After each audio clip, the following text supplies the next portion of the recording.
Ang susunod na programa ay rated PG. Patnubay at gabay ng magulang ay kailangan sa mga batang manonood.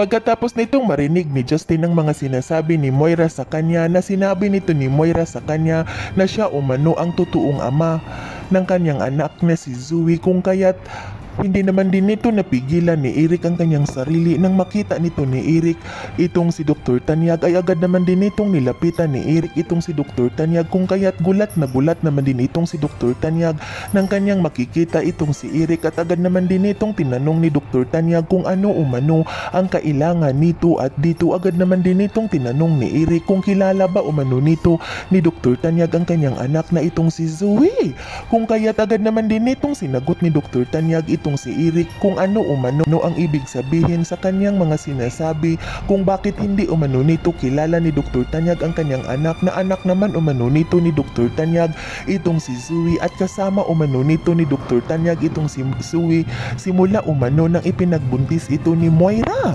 kung kaya't agad naman din itong sinagot ni Eric itong si Dr. Tanyag, at sinabihan nito ni Eric na sigurado ba umano itong si Dr. Tanyag na siya umano ang ama ni Zoe, kung kaya't nagalit naman din itong si Dr. Tanyag sa mga sinasabi ni Eric sa kanya, at agad naman din itong sinabihan ni Dr. Tanyag itong si Eric kung ano umano ang ibig sabihin ng kanyang mga sinasabi, na tila sinasabi umano nito ni Eric na hindi umano nito totoong anak ni Dr. Tanyag itong kanyang anak na si Zoe, kung kaya't pinagtatawanan nito ni Eric itong si Dr. Tanyag, at sinabihan nito ni Eric na nagtatanong lang naman umano itong si Eric kung kilala ba umano nito ni Dr. Tanyag ang kanyang anak, at dito agad naman din itong nakapag-isip-isip si Dr. Tanyag kung ano umano ang ibig sabihin ni Eric sa kanya, na tila naghihinala umano ito na hindi umano nito totoong anak ni Dr. Tanyag itong si Zoe, kung kaya't agad naman din itong sinabihan ni Dr. Tanyag itong si Eric na mahal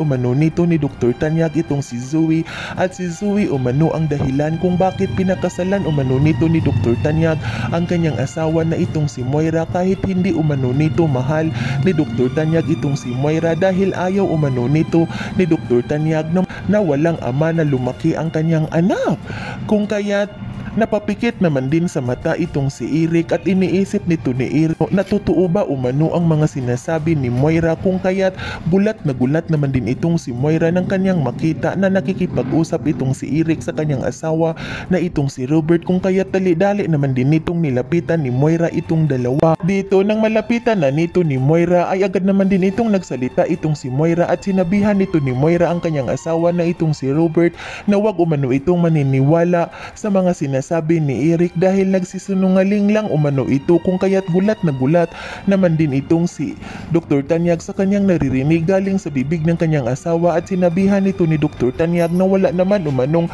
sinasabi si Eric sa kanya, kung bakit umano nagsasalita itong si Moira na nagsisinungaling lang itong si Eric. Yan ay ating aabangan sa susunod pa na pangyayari sa kaganapang ito ng abot kamay na pangarap. Huwag mong kalimutang isubscribe at i-hit ang notification bell ng aking channel.